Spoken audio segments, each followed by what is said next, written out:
jo mi ne jo amo indo jo mi jo amo ye we ro me wo esie Odo paya paya jo mi jo amo apo Odo paya paya jo mi jo amo no jo mi jo amo se umaro pa.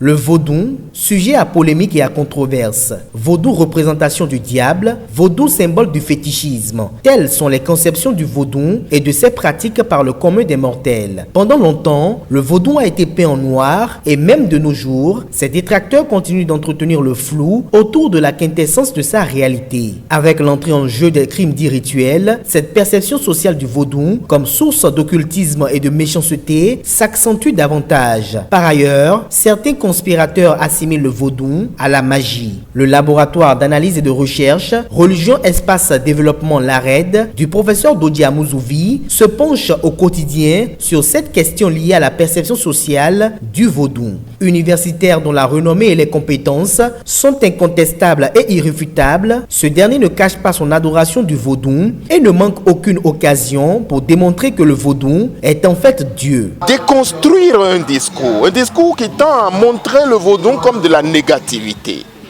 comme le diable, comme le mauvais. Un discours qui tend à montrer le vaudou comme une religion. Et dans mon intervention, j'ai essayé d'abord de définir ce que c'est que le vaudou pour moi. Et pour la vérité, le vaudou n'est pas une culture, le vaudou n'est pas une religion, le vaudou n'est pas un système de pensée. Le vaudou, il est l'entité première, il est la déité, il est la cause causante. Le vaudou est donc Dieu. Le vaudou est le sacre, le vaudou est Dieu et a généré une religion et une culture. Le vaudou a aussi généré un art de vivre et un art de penser. C'est une dénomination qui est vaste et ses concepteurs ont vu juste en la divisant en différentes entités. Ainsi, le panthéon du vaudou se constitue autour des 4 éléments divinatoires, à savoir la terre, l'eau, l'air et le feu. Vaudou nous wendo koko sino e ko vaudou si dorai. O dagbo mitonle o dagbo tobo mitonle no sen. Dadale kwa kwon e na dopli vaudou ya kwana kwa pa menu wa kwe na hu bonwe na hu kokro no na hu imbu no mo yin si dorai ne. Les prêtres et adeptes du vaudou évoquent l'omnipotence, l'omniscience et l'omniprésence de Dieu vaudou, réputé sous le couple Maousegbolissa. Lors des rituels de consultation ou de libation, le prêtre ou la prêtresse vaudou invoque toujours Dieu vaudou à l'entame de tout procédé rituel. Le fer est l'élément clé que les 4 identités du monde utilisent. Vaudou Hevioso, qui est le dieu du tonnerre, l'utilise pour terrasser et punir les ennemis. Vaudou Sakpata Dokuno utilise ça là pour donner la richesse à ses fils qui sont sur cette terre, que ce soit animal, végétal et nous les hommes, les humains. Il y a aussi le Segbolissa qui est le jour. Avant que le jour n'arrive, s'il y a par exemple, avant que le jour n'arrive, il y a toujours Gou Badagli qui donne cette division. Et en même temps, vous allez voir encore que le Gou Badagli et l'arc-en-ciel Aïdo Wedo utilise ça là aussi pour et donner la richesse à tout le monde. Vous allez voir, c'est des grandes machines qui font sortir de l'argent. C'est des grandes machines, des grandes usines qui participent à la transformation. Tout ça là, c'est Gou Badagli. Vodunka de alopa lopa. Besin topi agasu dion, renu ton ko insinto. To vodun dion, ren ton ko insinto, point to hosu.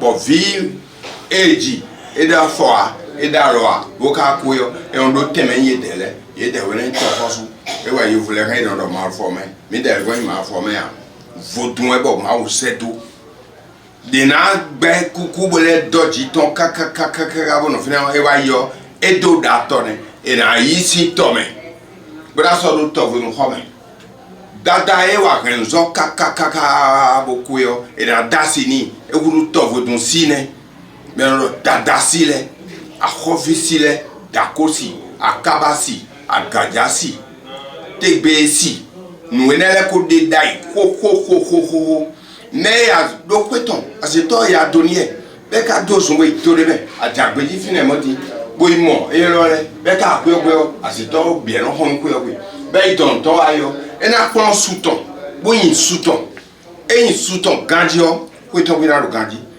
Faut doit le yo, asiwa faut donc, au sort, n'toli, au coup, on met les bibami, roumainen mieux, asido moi, asido à faire, awa, vaudon et ton quintoir, et belle mais pour ton quintoir noir, quand tu m'en son quintoir, un quintoir, ouais, on voit là, mais le quintoir, moi j'aime mais les voix. Et le wilo ilo kento e weson be mono kento ko ide ko awa ntum be do biba mi ya me ntum sunwe ayo we ntum wa me ko le mi no yizi ene o na ko le we bo de sa o vi me de sunu ya le bi me.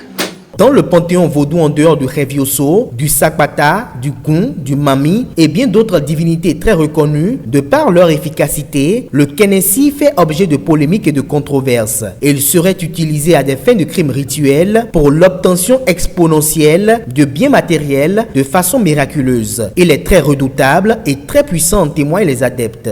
18 ans, 20 ans, et le Kweba Zopibra Moleyo. Ouais, non, tout dit, mais les bonnes mais moi, vaudou dion, quoi, à Zandjena Duran, ou Tioro, il faut donc la diète qu'on il faut donc ben quand on est dans son béton, moi, double nan, nous dit, nous, mais écolo, où il aurait doué, mais c'est nous, ici, doigt, David Dinton, Winnie Dinton, les, et dans le portable, mais bon, quoi, pareil. Et dans le portable, mais gros, au lieu de, et là, il doit plus vaudou, quoi, d'un bado, il faut bouer, on peut y aller, on a mon quoi, alors on faut donc bon, après, on a son télé à contour, et n'a blomé, et ma peu, on va manger, à tiens, pas me le voir, et non bloqué, mais ouais. Nous, on est là, mais qu'on a cassé. Donc, vaudou, mon collègue, mais ouais, non, on les gars, on me relève au dos, aïe, car on est bédion. Et là, le bâton, bon, vaudou, nous sommes en Midoro, Midayo, Mino Bio, Cabio, Midera, nous sommes en Caro Dijaway, Newa, Hunto, Caro, Nachigonway.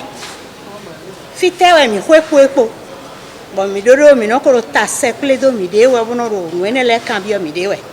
Pour certains, s'il y a une divinité qu'il faut isoler du panthéon vaudou en Afrique en général et au Bénin en particulier, c'est bien le vaudou Kenessi. Cependant, les vaudouisants balayent cet argumentaire du revers de la main et accusent ceux qui instrumentalisent le fétiche à d'autres fins inavouées. La divinité Kenessi, en fait, c'est pas un vaudou à part entière au niveau de notre tradition. C'est un sous-vaudou. Donc, on peut dire que c'est une sous-divinité qui est en quelque sorte la forme masculinisée de l'énergie matricielle, qui est l'énergie de la femme que nous appelons Minona. Donc c'est une divinité qui constitue un bras armé pour Minona afin qu'elle puisse agir. Minona, c'est la divinité qui a été à tort traitée de la divinité de sorcellerie, en quelque sorte, mais ça n'a rien à voir avec la sorcellerie.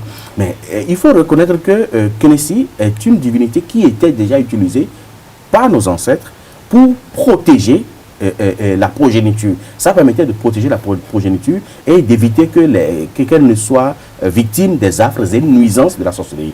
Parce que la sorcellerie, il n'y a pas que du mauvais, il y a aussi du bon.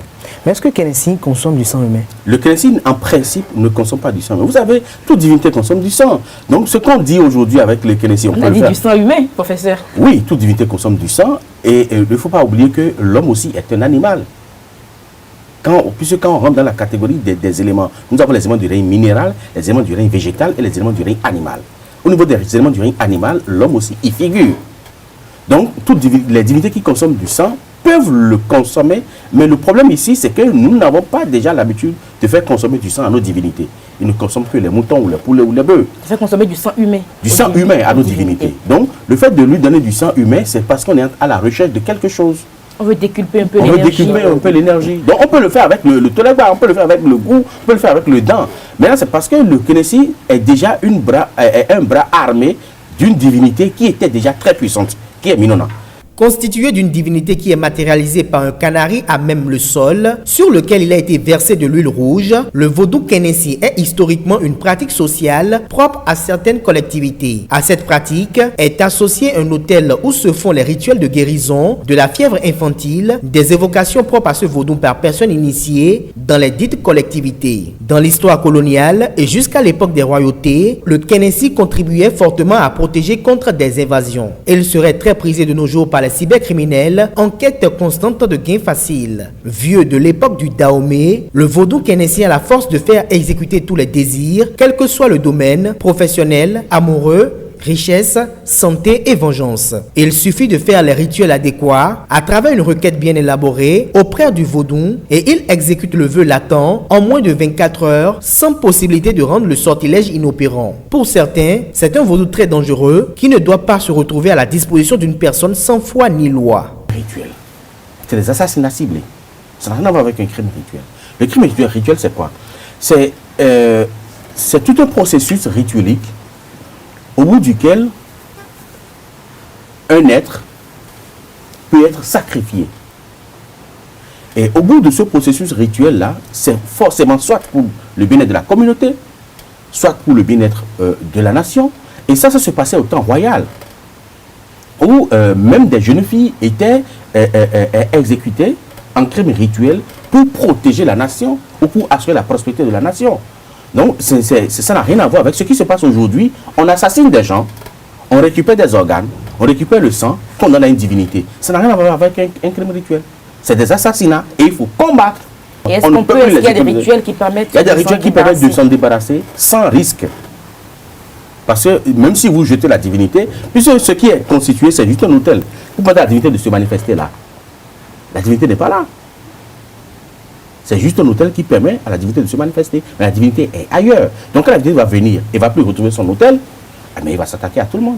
Nous allons déverser dans la nation des forces qui seront en perte de vitesse et qui vont commencer par s'involuer. Et les divinités en évolution constituent des bombes en quelque sorte. Parce qu'elles sont capables de beaucoup de choses. Et vous savez que la divinité, en manque de sang, peut mourir, le vaudou peut mourir par inanition. Le vaudou meurt par inanition. Donc, dans la crainte, l'instinct de survie fait que cette divinité, de peur de mourir par inanition, commence par créer des isanies à travers le pays. Ils vont commencer par créer des accidents pour pouvoir récupérer le sang. Donc, il faut arrêter les gens, oui, mais il faut récupérer cette divinité et les retourner à leur source primordiale. Depuis environ 2 années, au Bénin, les hauts dignitaires du vaudou s'organisent de plus en plus pour la sauvegarde des valeurs culturelles, ancestrales, chèrement transmises. Des forums et conférences débats sont organisés dans la dynamique de réglementer l'environnement par un certain nombre de dispositions légales afin de séparer le bon grain de l'ivraie. Le monde des cultes endogènes est confronté à des situations qui ne sont pas très bien. Et dans de ces situations, il y a aujourd'hui un déficit d'arsenal juridique pour réglementer le milieu endogène. Et en plus, nous sommes confrontés à une situation, je dirais, d'humiliation. Parce que nous savons que les religieux, les catholiques par exemple, ils ont la possibilité de faire des photos d'identité avec leur voile sur la tête. Mais nos vénérables dignitaires, on demande à ce qu'ils enlèvent leur couronne pour faire des photos d'identité, pour faire des passeports. Parce qu'il n'y a aucun national juridique nous protégeant dans ce domaine. Et ces derniers temps, nous sommes confrontés à une situation qui nous désole tous et qui crée des problèmes à chacun de nous au niveau qui est le sien. Les passions se déchaînent et les propositions jaillissent pour donner au vaudou son vrai sens et le démystifier. Personne ne connaît en tant que tel le vaudou. Comment voulez-vous que nous jugions quelqu'un que nous ne connaissons pas? Comment voulez-vous, souvent on dit souvent, qui n'a pas fait d'enquête n'a pas droit à la parole, souvent on le dit. Mais nous péchons souvent de juger, de porter des appréciations sur des choses que nous ne connaissons pas. Et je le reviens, je le souligne. Aucune religion n'est violente. Aucune religion n'est violente. Quelqu'un l'a dit, mais il y a des interdits dans la religion. Et qui dit interdit dit sanction. Il y a deux dieux. C'est l'autre qui voit ce qui est sale. À un moment donné, ce qui est propre aujourd'hui deviendra sale. C'est clair. Hier, on portait des ventilos. Aujourd'hui, maintenant, on porte les choses plaquées. Quand tu portes ventilo, personne ne te regarde. Donc les choses, à un moment donné, tu dois connaître l'évolution de l'involution. Et c'est pour dire à celui qui dit que les vaudous, oui, se vident de leurs adeptes, c'est déjà l'involution. Mais ceux qui connaissent l'involution vont connaître aussi d'évolution. Aujourd'hui, on fait des colloques partout. Je suis invité partout. Les gens, les vaudous sont invités partout. Vous pensez que c'était ça hier? Non. Il y a 20 ans, on ne parle pas de symposiums comme ça sur vaudou. Donc, vaudou commence déjà par connaître l'évolution. Et à un moment donné, toutes les religions que vous connaissez et qui sont révélées connaîtront aussi d'involution. C'est la vie. L'involution, l'évolution, c'est la vie. Pour certains, la religion est une question de conscience et l'Afrique avait bel et bien cette conscience. Car tous les peuples africains avaient la notion de Dieu, créateur du ciel et de la terre, maître du monde visible et de l'univers invisible. Les Africains au commencement avaient la notion de l'être suprême, le vaudou. Ainsi, certains universitaires perçoivent les religions importées comme une stratégie bien peaufinée visant à bâtir les Africains et à les déraciner. Entre nous, disons-nous la vérité. Est-ce que, avant, je suis chrétien catholique pratiquant. Mais lorsqu'on prend l'histoire, est-ce que avant la naissance de notre prophète Jésus-Christ, les peuples africains n'existaient pas, n'avaient pas de religion, n'avaient pas de croyance. Après l'islam, est-ce que avant la naissance du prophète Mohammed, l'Afrique n'avait pas de croyances? La religion étant une question de conscience, il faudrait interroger l'âme de chaque peuple par rapport à deux situations, deux faits sociaux, la force du bien et la force du mal. Vous connaissez très bien les règles de ces religions africaines qui faisaient que l'Africain ne pouvait pas faire n'importe quoi, ne pouvait pas dire n'importe quoi, ne pouvait pas poser n'importe quel acte pour rien au monde. Où en sommes-nous par rapport à ça? Ce sont là des pistes de réflexion qui vous interpellent. Si nous-mêmes, nous ne sommes pas fiers de ce que nous sommes, si nous ne vivons pas les réalités de chez nous, comment pouvons-nous convaincre les autres de vivre ces réalités-là? Dans plusieurs littératures, le Bénin est désigné comme le berceau du vaudou, culte voué à un ensemble de divinités présentes partout et en tout. Il occupe une place très forte dans l'identité du pays. Par ailleurs, l'autre nom du vaudou est Orisha. Et selon les défenseurs de cette thèse, le vaudou se serait révélé pour la première fois au Nigeria. Son panthéon regroupe plus de 200 divinités. La fête du vaudou est célébrée le 10 janvier à travers tout le Bénin. La journée nationale des cultes est fériée au Bénin et des hommages sont rendus à l'ancien président Nicéphore Dieudonné Soglo qui a institutionnalisé cette fête. Pour mémoire, ce dernier en 1990 a lancé en tant que premier ministre l'idée de l'organisation annuelle d'un festival international des religions traditionnelles. L'idée a mûri et a pris de la consistance avec la tenue en février 1993 du festival Ouida 92 au cours duquel il a été célébré ensemble avec la diaspora, la densité et la valeur humaniste des religions traditionnelles, fondement du spiritualisme africain. Néanmoins, les Rounon, les Vaudoussi, les Vaudounon se posent des questions sur la laïcité de l'État au Bénin. Nous avons une laïcité juridique, une laïcité proclamée. Mais est-ce que l'État est à égale distance vis-à-vis de toutes les communautés religieuses au Bénin? Je n'en suis pas sûr. Je donne un exemple. Regardez combien de fêtes, de jours de fêtes sont fériés pour certaines religions. Combien en avons-nous dans la communauté du vaudou? Que vous savez. Or, l'État devrait se retrouver très objectif, très neutre, à égale distance vis-à-vis de toutes les communautés. Mais pourquoi nous avons un lundi 2? Pourquoi nous avons un mardi 2?